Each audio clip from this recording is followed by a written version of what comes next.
Before this video starts, I wanted to say that I hope that you have a basic understanding of Rust electricity. If you don't, you can read the Rust Electrical Handbook here, and you can check key components such as the memory cell and the OR switch, as they have some priorities that are very important to understand how this video works. If you don't want to check the Rust Electrical Handbook, you can go to my YouTube channel, click on playlists, and you can watch the Rust Electrical Handbook videos or my Rust series videos. Both of these will have videos on both topics, the memory cell and the OR switch, and obviously this video here. This is the inline backup, and it's probably something you use all the time. You see, an inline backup is a power delivery method where electrical power is sourced through a battery before reaching end components. You see this by putting your large solar panels or your wind turbines or a generator into a battery, using some electrical branches, and then you power some auto turrets or, I don't know, furnaces or lights. It's extremely simple to wire and it's fast to deploy, but it has some issues. Those issues being it's always subject to an 80% efficiency loss when supplying power.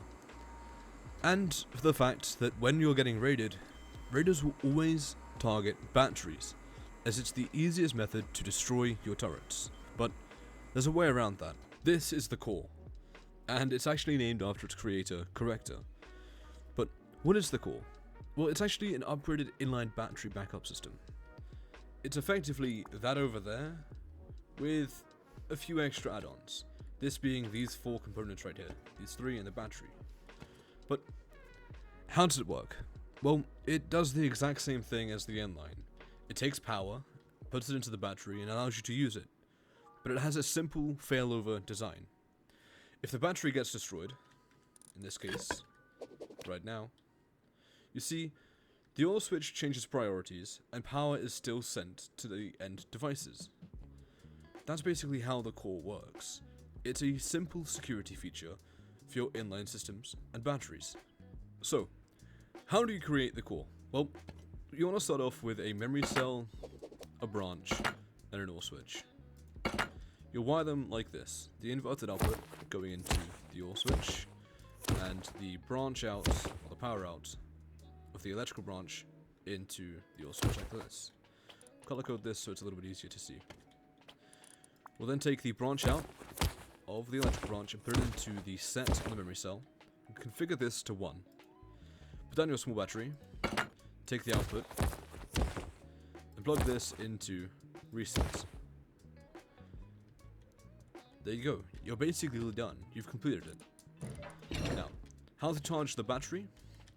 Well, take your large battery, and take the output of the memory cell, and plug this into the input of your battery, with the output going into the branch, like so. Color code this so it's a little bit easier. Light blue, power going into the battery, dark blue, power coming out of the battery. And then you plug your root power into the memory cell. In this case, we're using a test generator. And voila, you've created the core.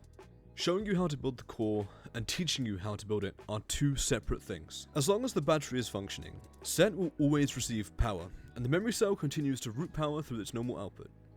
If the battery is destroyed, however, set loses power while reset continues to receive it. This causes the memory cell to flip, sending power through the inverted output and allowing the main power source to directly power the circuit.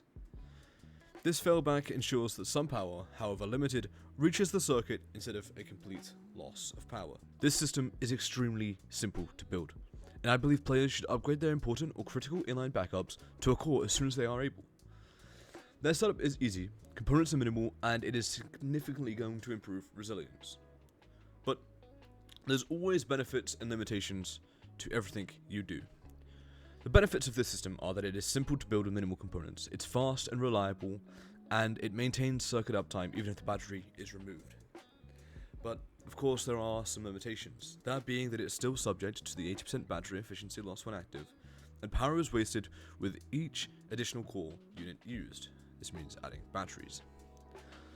Of course, it also requires an understanding of active usage for proper power budgeting, and combining batteries in an inline system is ineffective unless it's used for high output at a small time instead of constant loads. And of course, only 99 out of the 100 rust watts from the large battery is available to be used, as 1 rust watt is used on the control power for the memory cell. Now, to determine how much input power is required to sustain in the battery without draining, you would use the following formula. This is input power equals active usage divided by 0.8. So, in this example, we have our large battery here. If the large battery shows 99 active usage, which we can simulate with these small batteries, we see it now has 99 active usage. We need to figure out how to keep this battery charged at a sustained rate so it does not drain. To do this, we would do the input power equals active usage divided by 0.8. So if we take the active usage, which is 99, and divide it by 0.8, you'd get 124 rust watts. As you can see, the battery is currently draining. You can see this with the charge left at the top, slowly going down. However, if we give the system 124 rust watts by doing this,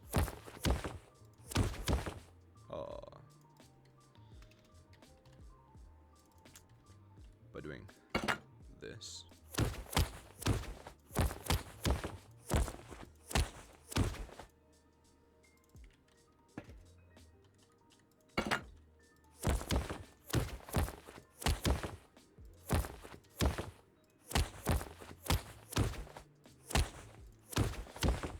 we can see that 124 power is now going into the system.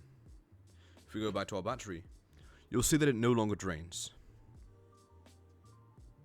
but instead stays a neutral state. As you can see, it will lose 1 power and then it will gain 1 power.